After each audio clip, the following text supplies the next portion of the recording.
In the last lecture, we learned about constructs. In today's lecture, we will be discussing constructs as variables that operate in the scientific investigations. Now, these constructs are the variables that every scientist works with to find out the interrelationship between the variables and to discover certain laws. In this process, the investigators try to quantify or numerically express the value of the constructs. In doing so, it becomes easy to quantify the relationship between the constructs also. Thus, the variables are constructs, and if they are numerically explained, their relationship can also be numerically explained. Therefore, from this standpoint, we have actually two variables. The R variable, that is the measurement of the behavior of the organism or simply the response of the subject, and the S variable, which is the measurement of that physical, social or environmental factor which acts on the subject to evoke that response. That is the situation under which the specific response or the R variable occurs. This is S variable or the stimulus variable.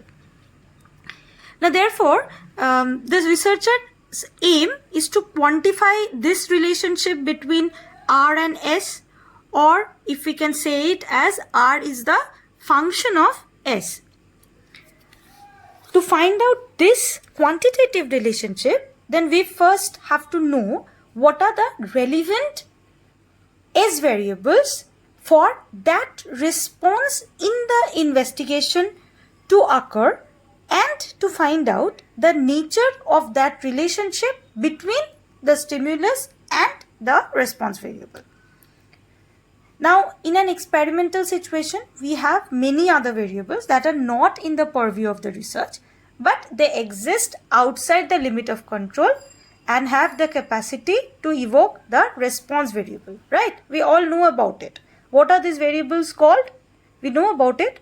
These variables are not the S variables under the study, but still they can color this relationship between S and R. So, while quantifying the relationship between S and R variables, these variables play a very important role. Why? What do we call them? We call them intervening variables. Now, if these intervening variables were not working, then every time if the stimulus X1 acts, the response had to be R1. Right? If there is no intervening variables acting between S and R, then if S variable is X1, every time when X1 will appear, the response would be R1.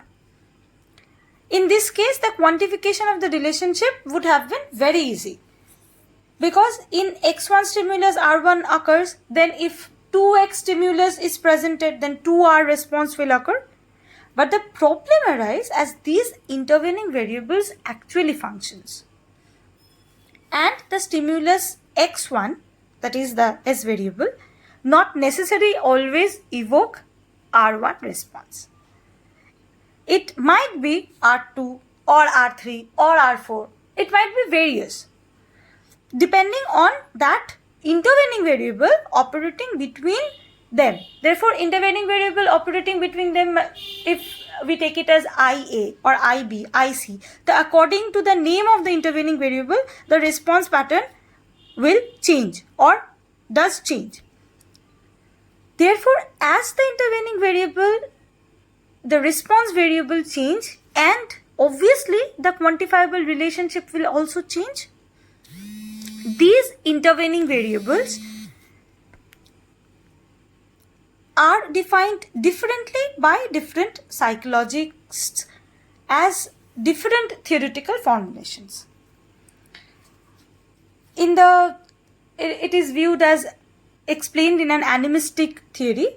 Here, the constructs are viewed as some internal functions. These constructs are which construct? I am talking about the intervening variables. Now, the constructs are like the intervening variables. Now, here the constructs are the internal functions that cannot be observed like mind, love, idea, etc. These things that remain within the individual, but these are not observable and obviously not quantifiable also. Then we can explain it in like neurophysiological constructs. These are real, neurophysiological. Obviously, these are real and not hypothetical. These are actually the neurophysiological processes that underlie the organic and the behavioral variables. That is, the responses that is made, the neurophysiological basis of that responses, like the sensory processes, the reflexes.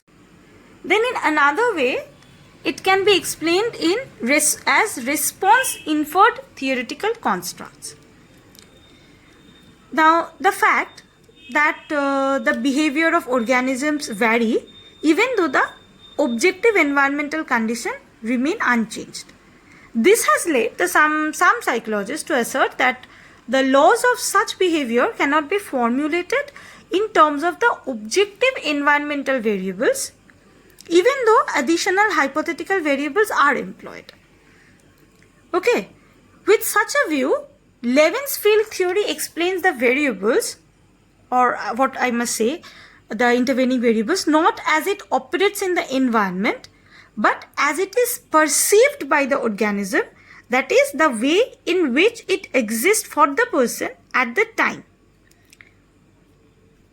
Now, why this thing was formulated? Because it was really viewed, the environmental situation being same also might provide different responses for individuals, for different individuals or same individuals at different times.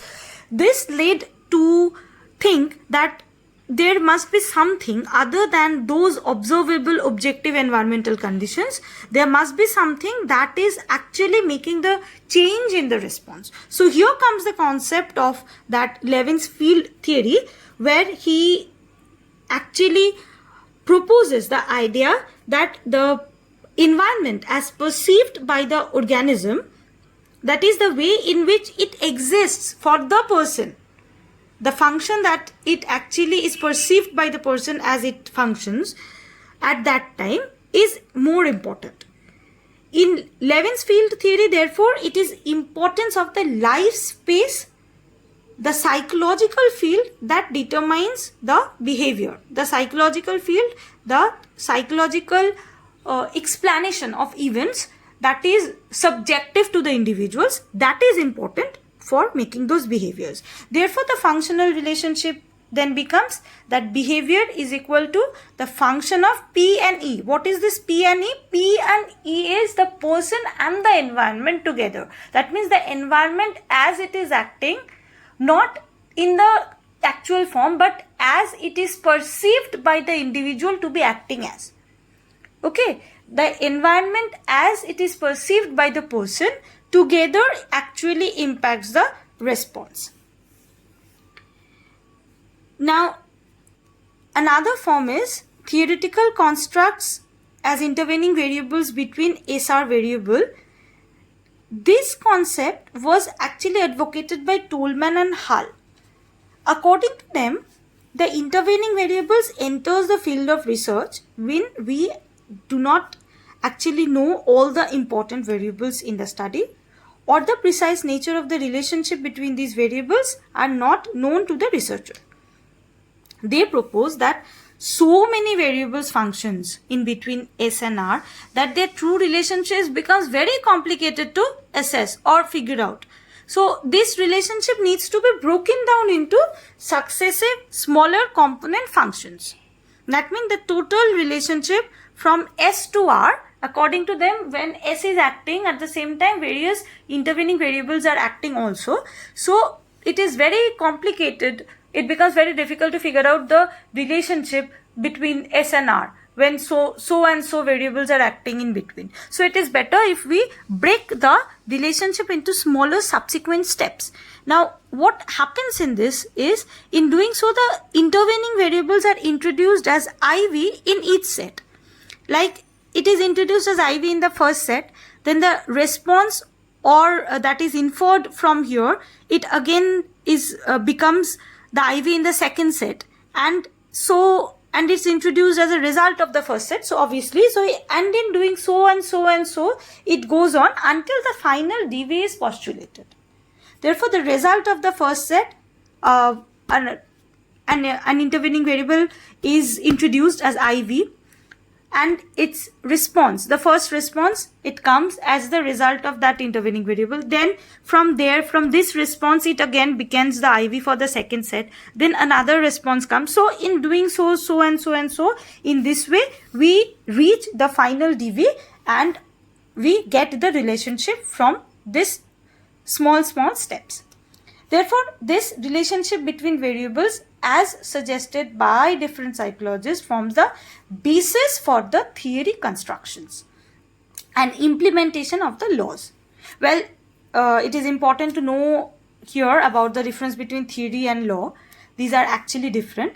Now, what are theories? Theories are the substantiated explanation of some phenomena based on scientific observations confirmed through repeated investigation.